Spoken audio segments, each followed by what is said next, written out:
क्या नाम है सर आपका? मेरा नाम डॉक्टर आनंद मिश्रा। जी मैं मनुष्य विश्वविद्यालय सुशासन चिकित्सा महाविद्यालय का जी प्राचार्य हूँ और पिछले लगभग 3.25 साल से मैं यहाँ प्राचार्य हूँ।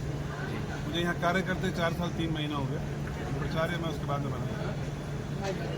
सर, किस तरीके की आधुनिक सुविधाएं यहाँ मौजूद है और कुछ जो होने वाली हैं जानना चाहेंगे ताकि आवाम को पता चले सर। सबसे पहले जो बेसिक सुविधाएं मेडिकल कॉलेज में होनी चाहिए जी वो लगभग सारी अब आ चुकी हैं जी और अब हम धीरे धीरे बढ़ रहे हैं। जैसे अभी आज वर्ल्ड फिजियोथेरेपी डे है, जी इसी में फिजियोथेरेपी के बारे में करें तो काफ़ी कुछ मशीनें आ गई हैं। और अब मेरी एक मीटिंग हुई थी यहाँ के फिजियोथेरेपिस्ट के साथ और ये हमने निर्णय लिया है कि 2-4 और एडवांस मशीनें हम लाएंगे और थोड़ा सा इसका एरिया भी बढ़वाया है ताकि इसको मेल और फीमेल एरिया में बांटा जा सके ताकि ज़्यादा लोगों के साथ हो। क्योंकि कई बार जब महिलाएं आ जाती हैं तो उस कमरे में जाना दिक्कत होता है, तो इसलिए अब ये इसको 2 हिस्सों में बांट दिया गया है। और तो एक तो ज़्यादा लोगों की सेवाएं हो सकेंगी और मशीनें भी थोड़ी सी ज़्यादा आने वाली हैं। मुझे लगता है कि 2 से 3 महीने में हम और नई मशीनें यहाँ के लिए आएंगे। दूसरा, आप देख सकते हैं यहाँ की तरफ एक ये हरे रंग का वो लगा हुआ है, एक पर्दा टाइप। तो ये कमरा जो है MRI की तैयारी हो रही है और 15 दिसंबर तक मैं मान के चलता हूँ कि MRI स्टार्ट हो जाएगा। थोड़ा बहुत विलम्ब हो जाए तो मैं कह नहीं सकता क्योंकि लेकिन कमरे की पूरी तैयारी हो चुकी है। MRI मशीन का भी CSR के माध्यम से हमें मिल चुकी है और मशीन प्रोसेस में है। कमरा जैसे तैयार होगा मशीन इंस्टॉल होगी, तो कमरा तैयार होने में जो समय लग जाए, बाकी तो फिर मशीन आते ही इसमें इंस्टॉल हो जाएगी। 3 महीना मैक्सिमम 3 महीने में हम मेरे को उम्मीद है कि हम इसकी सेवा शुरू कर देंगे। दूसरा, हमारे यहाँ मस्तिष्क रोग के मतलब दिमाग के सर्जन आ गए हैं और उन्होंने मुझे कहा है कि सर मुझे थोड़ा बहुत इक्विपमेंट मंगा दीजिए, कुछ इंस्ट्रूमेंट मंगा दीजिए ताकि वो ब्रेन की सर्जरी भी कर सकें। तो वो भी हम सोच रहे हैं कि अब धीरे धीरे ब्रेन की सर्जरी भी करें।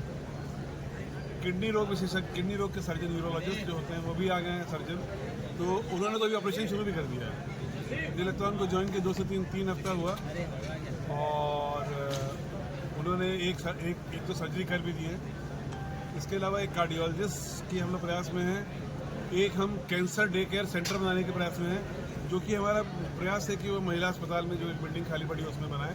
जी प्लस और भी हम ये चाह रहे हैं कि कुछ आधुनिक मशीनें OT में आ जाएं ताकि OT हो सके। जैसे अभी 4 OT बने हैं, वो भी मुझे पूर्ण रूप से आशा है कि 2 से 3 महीने में चारों की चारों OT चालू हो जाएंगी। और उसके लिए OT टेबल का ऑर्डर हो गया है, वर्क स्टेशन का ऑर्डर हो गया है। कुछ वर्क स्टेशन हमें CSR से मिलने वाले हैं, कुछ हम परचेज कर रहे हैं, तो जिससे कि ये भी स्टार्ट हो जाएगा। बाकी फिर जब ये सब पूरा हो जाएगा तो फिर हार्ट से संबंधित मैंने बोला ना, कार्डियोलॉजिस्ट से मेरी बात हुई है और कल उनको बुलाया गया है मिलने के लिए।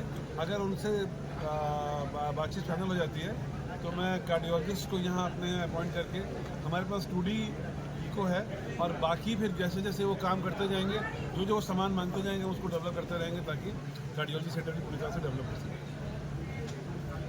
थोड़ा सा अपील कर दीजिए सर बस अपने जनता से जो है।